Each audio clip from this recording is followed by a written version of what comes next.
morning. I'm eating kimchi and rice for breakfast. I was just really in the mood for some rice and spice, you know what I mean?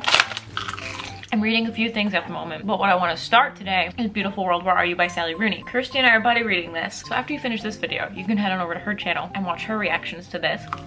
There seems to be such a binary when it comes to people's opinions on Sally Rooney books. People either love them, scream to the high heavens how they're the best books ever, or they completely fail to connect with them and hate them. There seems to be no middle ground. However, I was very much the middle ground. I read Conversations with Friends last spring and I gave it 3 stars. I thought it was pretty good. It didn't blow me away, but it didn't make me bored. I read it in like a day, but Kirsty read Normal People and hated it. I think she gave it 1 star. The internet has told us that this book is very different from the other 2 and has just further amplified the divide. So I have really high hopes for it. I watched this really great video by Alice Capel called The Failed Utopia of the Creative Class. The whole intro is a conversation that came from this book, and after watching this video I got 10 times more excited to pick this book up. I'm so intrigued.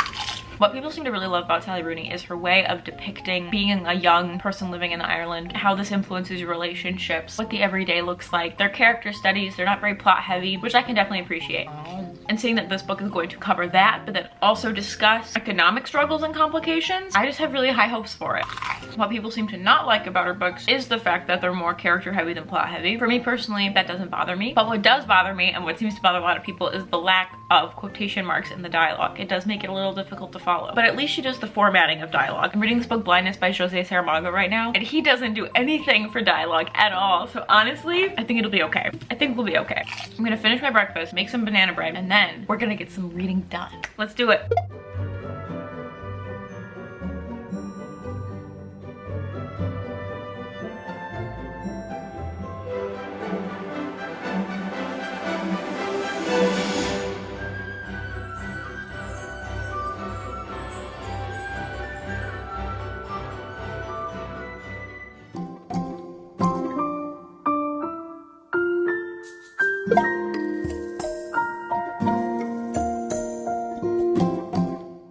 Hello, good morning. Happy Tuesday. I got some reading done with my friend yesterday. Abel got me this book for Christmas, so it felt all too fitting to give this one a read while we were together. It is just so cute. Honestly, if the story was just a little bit longer, it would have got 5 stars. It is just perfect. It is so pure. It was such a happy place to be. I loved it. Then I started Beautiful World, Where Are You? I'm on chapter 4, and I honestly like it so far. I think it was in the 2nd chapter. All the various brands of soft drinks and plastic bottles, and all the prepackaged lunch deals and confectionery and sealed bags and store-baked pastries. This is it, the culmination of all the labor in the world, all the burning of fossil fuels and all the backbreaking work on coffee farms and sugar plantations, all for this convenience shop. I felt dizzy thinking about it. I mean, I felt really ill. It was as if I suddenly remembered that my life was all part of a television show, and everyday people died making the show, were ground to death in the most horrific ways, children, women, and all, so that I could choose from various lunch options, each packaged in multiple layers of single-use plastic. Ooh, I genuinely have really high hopes for this one. I think what felt a little bit flat for me with Conversations with Friends is that, to me, it seemed like there was no reason we were being told the story about these people. And necessarily you don't need that. It's not required by any means to tell a story. With the writing classes and screenwriting classes and storytelling classes that I took in college, like the first question is always just why? Why are we here? Why are you telling this story now? Why these characters? And with this one, it really feels like the why is there, which personally I really like. So right now I'm reading that, and I'm also reading Blindness by Jose Saramago, which I mentioned earlier. Funny enough, I'm doing this buddy read with Kirsty with this book, but this is one of Kirsty's favorites. She's the one who recommended Blindness to me, so I'm really excited to talk to her about both of these in the end. It's honestly a little bit unsettling. This is about a plague of white blindness that is sweeping the nation, and a wife pretends that she also became blind with her husband so she could join him in the abandoned mental asylum that everyone is being shoved to. And so we have a pair of eyes in this lawless, chaotic space. Reading it before bed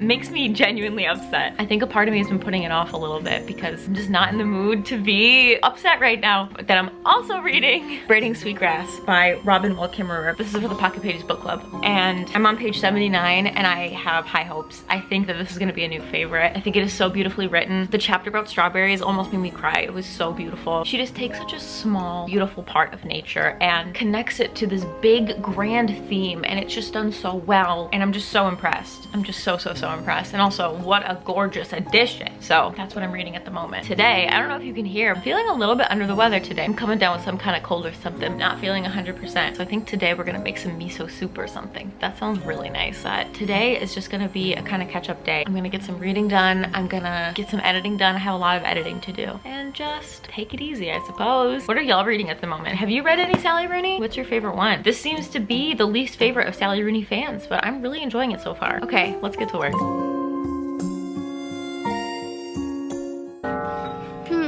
I really want some miso soup. Oh my god, miso soup!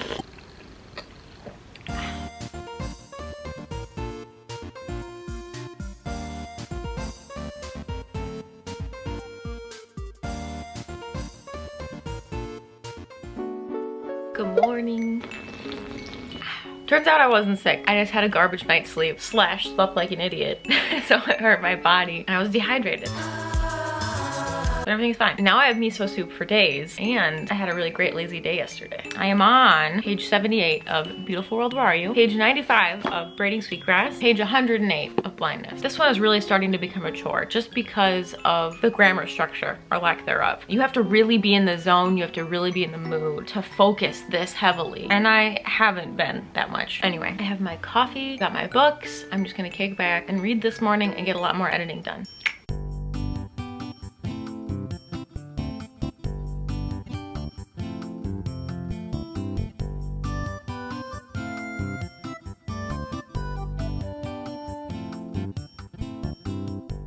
Hi, it's a bit later in the day. How are you?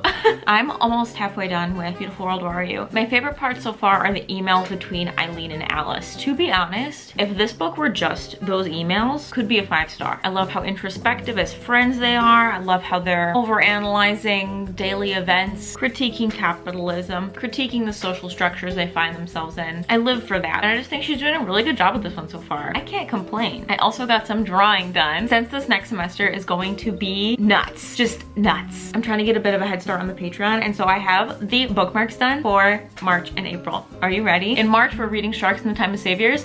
Look at the bookmark. You have to get up close. Sketchy and cute. Ah! And then for April, we're reading Little Fires Everywhere, which has a couple of covers, but all of them are mostly blue, so yeah! I'm just so excited about the textures and the different colored layers. I'm having so much fun. So March, April, join us. So just having a lot of fun, loving life, making things for nice people on the internet.com, driving moisturized in my lane, reading with my friend, like, hey now, this is what dreams are made of. I'm gonna go read some more, I think. That's what I think I'm gonna do. I want to show y'all a full week of what I get up to. This week's actually going to be quite, I have a lot of stuff going on this week, so... Hello. We have almost no daylight left, but also not a lot of the book left. We're on page 250 of 320 something, so less than 100 pages to go. I'm gonna try and finish it tonight, so then tomorrow we can discuss. Right now, mostly what I can say, it's okay, but there are just these moments where a character will say something that is just so good. So I'm a little torn on how to feel.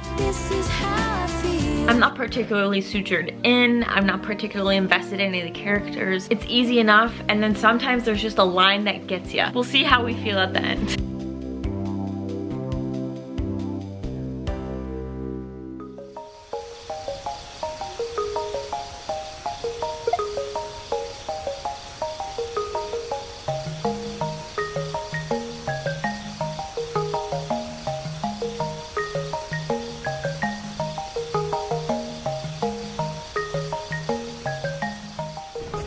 Okay, I finished Beautiful World, Where Are You? In a nutshell, it landed in the middle yet again. If anything, this made me realize that I may have rated Conversations with Friends a little too high, because this one was a 3.5 max for me. The more I read, the more I question my rating system, especially when more and more people come to my videos to determine whether to read a book or not, because my subjective experience for a book is so irrelevant to how you're going to experience a book. Overall, this book was fine. I never dreaded picking it up, but I wasn't excited to pick it up either. I was never really curious what would happen next or how it would end or anything like that, but it also wasn't a chore. Middle ground, you know? It got a few tabs in there. I made them yellow and blue so they'd match the cover. There were some parts that were really strong, but overall these strong moments to me were just sort of swimming in a substanceless space. There's no meat and potatoes to these books for me. It's just the appetizer, you know? The whole book is like an appetizer. I did appreciate the conversation about class and where my generation falls as far as not owning property and being more behind economically than previous generations. That was nice and decently fleshed out, but I just felt like we were always skimming the surface of all these things. So there were a lot of times in this book where it lost me, but then it would reel me back in with a really great quote. When Felix asked Eileen, "You went to college for that?" and she said, "No, I went to college to learn." Loved that. Or when Alice was reflecting on her being almost in her 30s and still struggling with things that she struggled as a teenager or a young adult and how she thought it would go away. There were a lot of really relatable moments in here for me, but it just didn't blow me away. I really wanted it to. Don't get me wrong, I didn't not like it. I just think it could have punched me a little bit harder. I would have appreciated a good punch. But I would recommend this book for you if you really like character studies, if you appreciate moral ambiguity with characters, you know, they're not either all good or all bad. Definitely respected that. If you're someone who really relies on plot or action or page turnery, feelings and moments, I wouldn't say this book is for you. I feel like people who like Atessa Moshfegh would like Sally Rooney. There's a really high chance that a lot of you watching this have already read this book or read something from